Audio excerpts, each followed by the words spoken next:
Hi, this is S. Mac from Two Geeks TV with Wayne Mallows. Wayne, I'm looking on your table here. I am seeing a theme, kind of getting the vampire groove going on here, my friend. But nobody knows more about their work than the men that write it themselves. So let's get it from you. Take me through a walk from what you've been doing. Sure. This is a story that's been brewing for probably 10 or 20 years. I've never got around to writing it. I decided to create a believable vampire. And when I say believable, without getting into splitting hairs and things, it's a fictional character for argument's sake. So the danger with a fictional character is you can make it do anything. Yep. Then we start to lose the realism of the creature, and it becomes almost funny.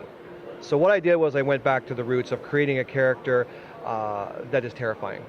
This person could be your neighbor, no problem, and when the nighttime comes around, they go out and do despicable things. Now my vampires, when they bite you, they don't leave two pretty little holes. They take out half your neck, pull it right out. They walk in the daylight, they eat regular food like you and I, but for whatever reason their body does not replenish the blood cells, so they have to get it from somewhere else. So then they go hunting. So the first book, I call it historical fiction. It's Whitechapel Road, and it takes place in London, England, in the 1800s. And I've researched the murders of Jack the Ripper. So this is not a book about Jack the Ripper. It's a book about two vampires that are having it out in Whitechapel. The prostitutes are sadly the fair game, as it were, for the spoils of these two creatures. Okay, there's a twist at the end of that. The second book, Mary Mary, happens in modern day London. A young lad finds a series of letters that he believes to be the original Jack the Ripper letters. So he has to go around trying to prove them because he wants to sell them and make a buck. As he starts doing that, he gets some unwanted attention. Okay? A murder takes place, the police are brought in, modern day forensics now, they run up against a stone wall that they can't figure out, so they are forced to step outside modern day investigation tactics if they're going to catch the killer. Huge twist at the end of that book. The third book in the series, Unnatural Selection, is exactly what it is. It's opposite of natural selection. Things that shouldn't happen, do. And that's the book where the romance happens in it. And it's not that pretty lovey-dovey, oh, I fell in love with a vampire, my God. This is really, it's real, it's upsetting, it's quite violent at times. Even the intimate scenes is a lot of biting and slashing and things like that. It's not nighttime reading. So what you're telling me is you're keeping it sparkle-free. It's sparkle-free. Yeah, so what can I say? I don't like sparkles in my vampires. Sparkles are good on cupcakes. Apparently so is blood if you got the right person. The right person? Yeah, yes. Well, the only question I got to ask you, I've been noticing that you're running a theme here outside the vampire, is the fact that you are running the theme when it comes to actually London, London-based. Is it just you're more drawn towards that city as in for a root theory, or you just love the setting, or is it because the research you originally taken for the Jack Ripper kind of brings you back there? The idea, when I first started to do this, when I was thinking about it, what I wanted to do was I wanted to have something historically based. Now there's a lot of history I could have drawn on, but what I wanted was something that everybody sort of knew something about. I thought about the Titanic, because if you say the Titanic, someone goes, yeah, it's a big boat that sunk. That's all you really need to know.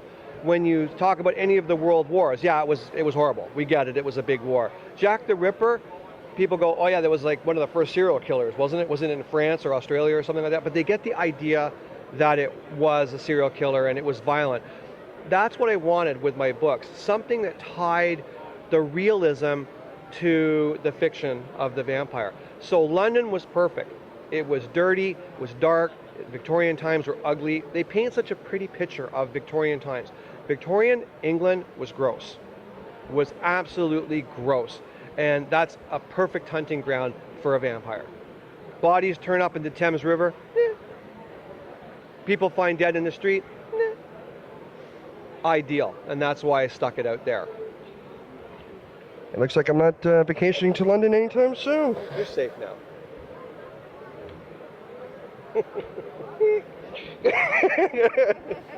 Well, my friend, Where can we find these wonderful books right now? Is it online shopping only, or can we find them in our local chapters? You can get them online through Amazon or Indigo. You can go into Kohl's or Chapters. If they don't have them, they will order them for you. You can visit my website, www.waynemallows.com.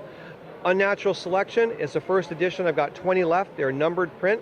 I'm changing publishers and printers at the end of this year, so when these ones are gone, they are gone. We're changing the cover slightly, so the new ones will be slightly different again. There is a fourth book coming out from the Vampire Tales. I start work on that in November. It's going to be called Vampire Tales Dark Origins, and we talk about the actual origins of where did the vampire creature come from. All right. And that will be the end of the Vampire Tales. There might be a couple of spin-offs just on the main characters. Well, Wayne, looks like I got a few books to catch up on my reading. And Terrifying read, that's the one. all right. Well, thank you very much. Pleasure. Appreciate everything. Enjoy the show. Oh, and I will. This is SMAC, Two Geeks TV. Wayne Mallows. Keep on frightening on. Hi, this is Sean. And I'm Victor. And you're watching Two Geeks TV. Don't forget to like what you see here and subscribe to our YouTube channel. Don't forget to like us on Facebook. Follow us on Instagram. And follow us on Twitter. And remember to keep on geeking on.